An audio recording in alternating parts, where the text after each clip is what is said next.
Okay, Tom here. So this is day 24. Still, hunger pains are not an issue at all. Woke up about 172 pounds. Definitely looking slim. Definitely fitting into a lot of older clothing. So that's pretty fun. Acid refluxes do come in and out. Probably still have to keep that managed. But overall, things are looking pretty fine. Probably have to stay hydrated too. Probably gonna take a drink or two on this video. But this is where things are starting to get really interesting. Just realizing, or rather coming to a realization, that most of the life around us is, we see it as material. It's something that we could touch, that we could smell, that we can taste, that we could do. We can essentially move and mold things around in reality. But it's important to understand that reality as we understand it is created in our heads first. Now we could look at, say like a green plant and say, what a beautiful green plant. But in reality, what you're seeing is a reflection of essentially the green lights that hit your eyeballs, and then we perceive it and we call it green. In fact, the way that the optic system works is that all of the images actually come in upside down, just based on the way that the light comes in. If it's coming in from the bottom, it hits the top, and if it comes from the top, it hits the bottom. And so the images come in upside down. And what the brain does, it actually flips it back over, which is really, really interesting. But it's a testament to say that a lot of what we see around us is built on the back of consciousness first.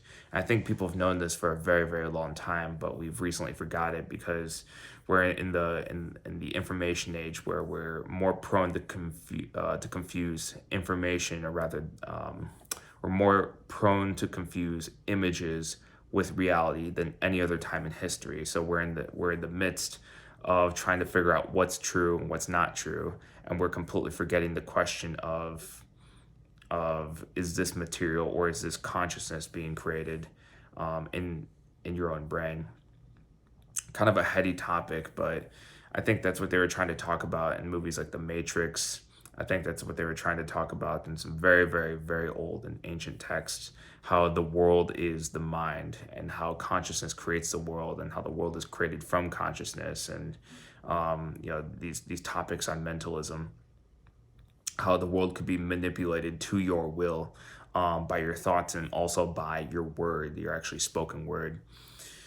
So it's really interesting stuff, hard to articulate, but it's becoming easier to kind of see through the fabric of things, see through kind of the structures that generate the world, if you will. We could look at a building and we could say that's a building that someone built, but we could also understand it as having been generated from the the combination of efforts of a number of different people, all being pointed towards one particular end. So, and we see plenty of examples of that. We see that in buildings. We also see that in bridges. We also see that in sports teams. We see that in a wide variety of different areas. Again, super hard to articulate right now, but it's definitely becoming easier to see through the fabric of things, and to see that a lot of what is around us is not so much what it is, but rather what our mind has created it to be, which really begs the question, our understanding of how we're supposed to interact with the world when we're around other people. To what extent is that what it is versus how we create it in our own brains? To what extent is the social groups that we're a part of a consequence of those people versus to what extent are they a consequence of your interpretation of those events and those affairs? In fact, the moment you articulate what is happening, you're almost bringing it into existence. It was there before, but you're bringing it into existence simply by articulating it out loud. A situation could very well be, wow, I was abused by this particular person. But you could easily see it as I was trained and hardened by this particular person, or I was taught a lesson by this particular person. Both of those situations are happening. Both of them are true, but it's created in the simple act of actually articulating it out loud, which does beg the question, to what extent can you go mold the world around you with your mind alone? I think the answer to that is to the extent that your mind is willing to bend in order to see the world in the way that's most beneficial to you.